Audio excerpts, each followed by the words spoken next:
नमस्कार दोस्तों, मैं जया शुक्ला आप सभी का आपके अपने परिवार पुलिस अड्डा 24/7 में बहुत बहुत स्वागत करती हूँ। आशा करती हूँ आप सभी बहुत बढ़िया होंगे, मज़ेदार तरीके से अपनी पढ़ाई कर रहे होंगे। एक बार जल्दी जल्दी मुझे बता दीजिए आप कैसे हैं, उसके बाद हम आज की अपनी क्लास स्टार्ट करते हैं। तो भाई आज हमारी संपूर्ण हिंदी सीरीज का आज हमारा चौथा दिन है, जिसमें आज हम क्या पढ़ने वाले हैं। तो आज हम कुछ ऐसा टॉपिक पढ़ने वाले हैं जहाँ से आपके एग्जाम में अक्सर क्वेश्चन बनते हैं। तो सबसे पहली बात कि जो हमारे हिंदी साहित्य से संबंधित ग्रंथ हैं और वो ग्रंथ किसने लिखे हैं, यहाँ से हमारे प्रश्न पूछे जाते हैं। हमें समझ नहीं आता कि आखिर हम ये कहाँ से कौन से पढ़े कौन से छोड़ दें, क्योंकि बहुत सारे लिखे गए हैं। तो आज हम इस क्लास में यही देखेंगे। तो बिना किसी देरी के शुरू करते हैं। सबसे पहले अगर मैं बात करती हूँ कि हमारा जो ग्रंथ है हिंदी साहित्य का वो किसने लिखा है, तो भाई गारसद तासी जो पहले विद्वान हुए, जो कि इन्होंने फ्रेंच भाषा में लिखा है। किस भाषा में लिखा है आपसे पूछा जा सकता है कि फ्रेंच भाषा में। सोचे हिंदी साहित्य लिखा गया पर हिंदी में ना लिख करके फ्रेंच में लिखा गया। किस में लिखा गया? फ्रेंच भाषा में लिखा गया। तो इनकी जो ग्रंथ का जो इनका ग्रंथ था वो था इस्तवार द लाल लिटरेचर इंदोई हिंदुस्तानी। ठीक है, अगर मैं इसकी बात करूं कि भाई ये कौन से सन में लिखा गया, तो ये तो ये कहाँ लिखा गया भाई? 1839 में। कब लिखा गया ये? 1839 में। अगर मैं बात करती हूँ इसके बाद, तो इसके बाद जो हमारा आता है शिव सिंह सरोज। शिव सिंह सरोज जो ग्रंथ है वो किसने लिखा है? शिव सिंह सेंगर ने लिखा है, जो कि इनके ठीक बाद लिखा है 1883 में। कब लिखा है? 1883 में, इसके ठीक बाद ही लिखा है 1883 में। चलिए, अगर मैं बात करती हूँ इसके बाद कौन सा ग्रंथ हमारा आया, कौन सा आया? शिव सिंह सेंगर है हमारा। शिव सिंह सरोज, ऐसे नाम से ही आप बता देंगे कि शिव सिंह सेंगर जो है शिव सिंह सरोज के क्या है?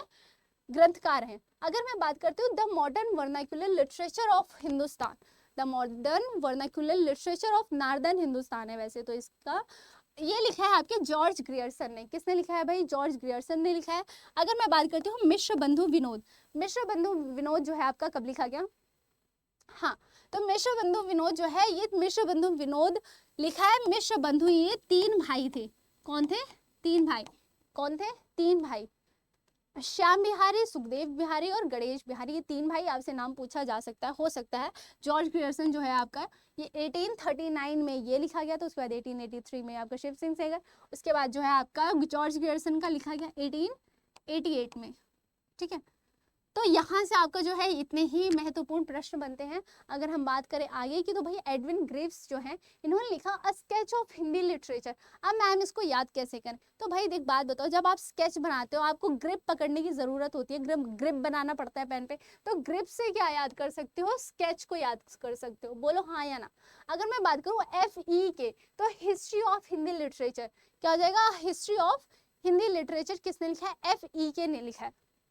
अगर मैं बात करूं आचार्य रामचंद्र शुक्ल, जो सबसे महत्वपूर्ण आपका ग्रंथ होता है वो आचार्य रामचंद्र शुक्ल द्वारा रचित हिंदी साहित्य का इतिहास ही माना जाता है, जो कि आपका 1929 में लिखा गया। कब लिखा गया? 1929 में लिखा गया। और अगर हम इसकी बात करें तो राम कुमार वर्मा है, जिन्होंने हिंदी साहित्य का आलोचनात्मक इतिहास लिखा। किसने लिखा? हिंदी साहित्य का आलोचनात्मक इतिहास लिखा है, जो किसने लिखा है? राम कुमार वर्मा ने। अब इसकी अगर मैं बात करूँ कि इसको याद कैसे करोगे, तो भाई मैंने कैसे याद किया, तो मैंने इस तरीके से याद किया था। हमारे गांव में एक राम कुमार अंकल हुआ करते थे, राम नाम के। ठीक है, तो मैंने ऐसे याद किया कि वो अंकल है ना, कभी भी किसी की मतलब हमेशा वो सबकी आलोचना ही करते थे, कभी किसी चीज के लिए सपोर्ट नहीं करते थे। ठीक है, हमेशा मतलब तुम जाके कुछ बताओ तो उसका हमेशा उल्टा ही बता देते थे। तो मैं इस तरीके से याद किया कि जो राम कुमार वर्मा अंकल हैं वो हमेशा क्या करते हैं भाई? वो हमेशा आलोचना ही करते रहते। कुछ लोग होते हैं ना आपके जीवन में जो सिर्फ और सिर्फ आपकी आलोचना करते हैं।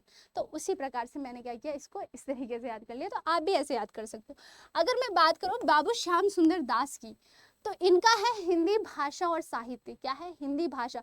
अब इसको मैम कैसे याद करें? तो एक बात बताओ मुझे, सुंदर क्या है? श्याम सा सुंदर क्या है? हमारी हिंदी भाषा और साहित्य। हमारा हिंदी भाषा और साहित्य क्या है? एकदम श्याम सा सुंदर है ना। अगर मैं बात करूं आगे आचार्य हजारी प्रसाद द्विवेदी की, किसकी बात करूं मैं? आचार्य हजारी प्रसाद द्विवेदी की बात करती हूँ। तो भाई इन्होंने क्या किया? इन्होंने 3 लिखे ग्रंथ। कितने? ये हमेशा से ही आचार्य रामचंद्र शुक्ल जी के आलोचक रहे हैं। इन्होंने हमेशा उनकी बात का एकदम उल्टा ही कहा। उन्होंने अगर कहा मैं पूर्व जाऊंगा तो कहते थे हाँ मैं पश्चिम जाऊंगा इस तरीके से थे। ठीक है, अगर मैं बात करूं तो इन्होंने सबसे पहले क्या लिखा है? हिंदी साहित्य की भूमिका। इन्होंने 3 ग्रंथ लिखे। कितने लिखे? 3 ग्रंथ लिखे, जिसमें आपका आता है हिंदी साहित्य की भूमिका उसके बाद इन्होंने लिखा हिंदी साहित्य का आदिकाल लिखा। उसके बाद लिखा इन्होंने हिंदी साहित्य का उद्भव और विकास। अब इसमें आपसे इस तरीके से पूछा जाएगा कि 4 आपको ग्रंथ नाम दे देगा, उसमें से आपसे पूछेगा कि इसमें से हजारी प्रसाद द्विवेदी का कौन सा ग्रंथ नहीं है। ठीक है, आचार्य रामचंद्र शुक्ल, हजारी प्रसाद द्विवेदी बहुत इंपॉर्टेंट है, तो इनको बिल्कुल भी भूलना नहीं, याद रहेगा। चलिए हाँ, तो अगर मैं बात करूँ तो हिंदी साहित्य की भूमिका जो है इन्होंने लिखी 1940 में। कब लिखी? 1940 में। हिंदी साहित्य का आदिकाल इन्होंने लिखा था 1952 में। कब लिखा भाई? 1952 में। हिंदी साहित्य का उद्भव और विकास इन्होंने 1955 में लिखा। कब लिखा? 1955। अब मैम इसको याद कैसे करें? तो एक बात बताओ, कोई भी चीज तुम लिखते हो तो सबसे पहले उसमें क्या भूमिका आता है? सबसे पहले क्या आता है? भूमिका लिखी जाती है।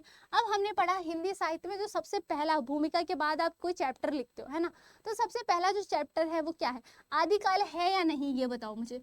सबसे पहला जो आपका ग्रंथ जो वर्गीकरण किया गया है हिंदी साहित्य को, उसमें क्या आएगा? आदिकाल आएगा। तो आपने आदिकाल लिख दिया। उसके बाद अब उसके अंदर कैसे लिखोगे? उसका उद्भव और विकास कैसे हुआ है, आप इसके बारे में सबसे पहले बताओगे। तो इस तरीके से आप इसको क्या कर सकते हो? याद कर सकते हो। यहाँ तक क्लियर है कि नहीं, ये बता दो मुझे एक बार। चलिए, अगर मैं बात करती हूँ डॉक्टर गणपति चंद्र गुप्त की, किसकी बात करूँ? डॉक्टर गणपति चंद्र गुप्त। तो भाई इनका जो ग्रंथ था वो था हिंदी साहित्य का वैज्ञानिक इतिहास। अब इसको याद कैसे किया जाए? बात यहाँ आती है कि मैम इतने सारे ग्रंथ हैं, इसको आखिर याद कैसे करें, वो तो बता दो। चलो बताती हूँ। चलो, गणपति चंद्रगुप्त को मैंने कैसे याद किया? मैंने याद किया, देखो मैंने एक वर्ड पकड़ा यहाँ पे, वैज्ञानिक। वैज्ञान से मैंने याद, मतलब माइंड लगाया science, science hospital, hospital doctor, है ना, यहाँ से मैंने दिमाग लगाया। अब क्या होता है कि आपके हॉस्पिटल्स में एक मंदिर होता है, वहाँ गणपति जी रखे जाते हैं। या फिर इस तरीके से याद कर सकते हो कि जहाँ साइंस भी काम नहीं आता, वहाँ फिर हम एक ही आस लगाते हैं कि डॉक्टर, उससे भगवान, है ना, कहते हैं ना कि जहाँ दवा भी काम नहीं आती वहाँ दुआ काम आती है सिर्फ। तो वहां से मैंने इसको क्या किया कि भाई जो हमारा वैज्ञानिक इतिहास है वो गणपति जी, यानी कि गणपति बप्पा से। ठीक है, याद रहेगा।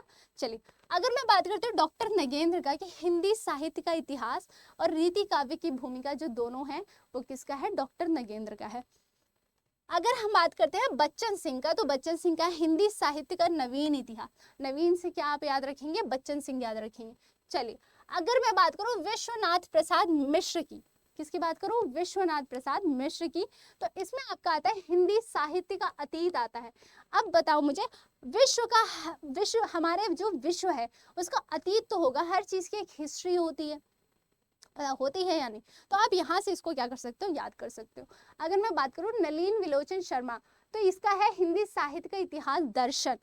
अब मुझे एक बात बताओ, आप कोई भी चीज जो देखते हो, आप दर्शन कर रहे हो, है ना, तो कैसे? अपने लोचन, अपनी आंखों से कर रहे हो, तो इस लोचन को क्या तुम याद नहीं कर सकते? लोचन यानी आंख, आंख से हम दर्शन करते हैं, तो इतिहास का दर्शन हम कर रहे हैं। तो यहाँ क्या हो जाएगा? नलिन विलोचन शर्मा का इतिहास दर्शन हो जाएगा। देखो जिस तरीके से मैं बता रही हूँ ना, वैसे ट्रिक से याद करोगे ना, जिंदगी में नहीं भूलोगे। मैंने ये सब एक बार याद किया था और इसी ट्रिक से किया था और मैं आज तक नहीं भूली। ठीक है, चलिए, अगर मैं बात करती हूँ सुमन राजे, किसकी बोलूँ मैं? सुमन राजे। तो हिंदी साहित्य का आधा इतिहास किसने लिखा है? तो हिंदी साहित्य का जो आधा इतिहास है हमारा, आधा ही लिखा, वो किसने लिखा? सुमन ने। कहते हैं हमारे यहाँ कहते हैं ना, एक आजकल दीदा ना ही लागत, दीदा मोट मलिदा हो गया है, ऐसा करके कुछ बोलते हैं यूपी में, है ना। तो इसका मतलब ये किसी चीज में मन नहीं लग रहा है, तो वो काम क्या है? आधा आधा छोड़ करके भूल जा रहे हैं। ठीक है, तो इस तरीके से आप इसको क्या कर सकते हो? याद कर सकते हो। अगर मैं बोलूँ अयोध्या सिंह उपाध्याय हरिऔध, हरिऔध जी की जो ग्रंथ है वो कौन सा है? हिंदी भाषा और उसके साहित्य का इतिहास। क्या है? हिंदी भाषा और उसके साहित्य का इतिहास है। अगर मैं बात करूं पंडित महेश दत्त शुक्ल का, तो इनका क्या है? हिंदी काव्य संग्रह है। क्या है भाई? इनका है हिंदी काव्य संग्रह। तो ये जो थे हमारे प्रमुख ग्रंथ थे जो कि आपके एग्जाम में अक्सर पूछे जाते हैं। इससे बाहर देखो कोई सा भी आपसे ग्रंथ नहीं पूछा जाएगा। जितने इंपॉर्टेंट थे मैंने वहाँ यहाँ पे सारे के सारे रख लिए। अगर एक देखो एक आधा तो पूछा जा सकता है ना, पर इस क्लास से बाहर आपसे नहीं पूछे जाएंगे जितने हमारे हिंदी साहित्य के ग्रंथ होते हैं प्रमुख, क्योंकि यही थे। तो आई होप आपको क्लास अच्छी लगी है। आपको क्लास कैसी लगी है एक बार कमेंट सेक्शन में ज़रूर बताइएगा। तो आज थी हमारी ये हिंदी साहित्य जो हमारा सीरीज़ है, संपूर्ण सीरीज़ है, उसकी आज से हमारी 4th क्लास। ऑलरेडी हमने 3 क्लासेस कर ली हैं, तो उसको जा करके ज़रूर देखिएगा, क्योंकि सारी क्लासेस ना एक दूसरे से लिंक है। तो अगर आप आगे पीछे वाली क्लास नहीं देखते हो तो आपको आगे वाली क्लास में समझ नहीं आएगा, चीज़ें आपकी क्लियर नहीं हो पाएंगी, ठीक है, क्योंकि हम स्टेप वाइज कर रहे हैं चीज़ें। तो ये ज़रूरी है कि आप पुरानी वाली क्लासेस देखें। बाकी हिंदी व्याकरण जो है वो मैं आपको पुलिस अड्डा 24/7 पे करा रही हूँ। डेली हमारी कब होती है, तो भाई डेली हमारी 11 बजे क्लास होती है पुलिस अड्डा 24/7 पे।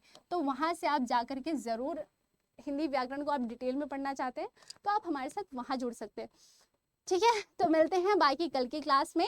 आई होप आपको सेशन अच्छा लगा होगा, हेल्पफुल लगा होगा, मज़ेदार लगा होगा, और चीज़ें क्लास में ही कोशिश करा करो कि याद हो जाए। मिलते हैं अगली क्लास में, तब तक के लिए thank you so much for watching. अपना ध्यान रखिए, अपनों का ध्यान रखिए, मज़े से पढ़िए, खुल के पढ़िए, अच्छे से पढ़िए, ठीक है। चलिए बाय बाय, जय हिंद।